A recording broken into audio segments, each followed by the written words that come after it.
Welcome to the next installment of my video lecture series in economics. And in this particular video lecture, I'm going to be taking a look at the impact of firm clustering, that is firms in the same industry grouping together in a particular area, and how that impacts the average cost of intermediate goods.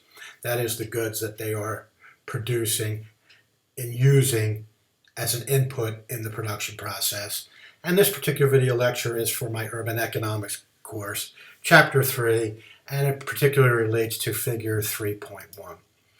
So as you can see here, what we're going to take a look at is how the number of firms in a cluster, that is the firms producing a particular output, and how the number of firms in that cluster impacts the cost of production for an intermediate good. So for example, the textbook references individuals who make shirts and they are purchasing buttons as an intermediate good and using it to create those shirts, the final product of their production process. So what we're going to do is we're going to increase the number of firms in the cluster and see what happens to the costs of that intermediate good, the example in your textbook being buttons. So if we have one firm, you can see that the cost of that intermediate good is going to be relatively high. The reason being is if you only have one firm in that cluster, they're not buying much of that intermediate good. So the company that's producing the intermediate good in the production that's being used in their production process of the firms in the cluster, they are not going to be able to spread particularly their fixed costs out over a large output. So their output is relatively small to their fixed cost. So the cost of producing that intermediate good is going to be relatively high. But as we increase the number of firms in that particular cluster, we're going to see that the cost of that intermediate good is going to decrease. The firm that's producing that intermediate good has higher demand, which means that their output is higher. So now they're being able to exploit the economies of scale, that as they produce more, they're going to be producing more efficiently at a lower cost.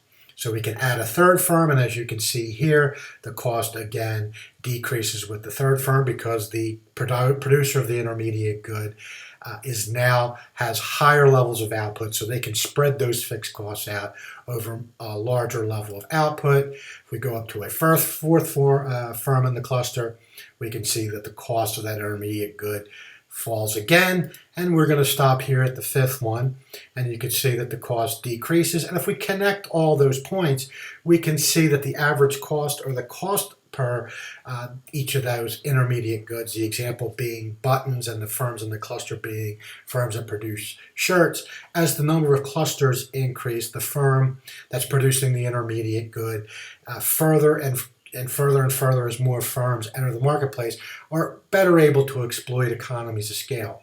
So it's beneficial for the firms in the cluster that as the number goes up, the cost of those intermediate goods goes down because the firm producing the intermediate goods is able to spread those fixed costs over a greater output level. So that's one of the reasons why we see cities developing, manufacturing cities developing, and having clusters of firms in a particular industry.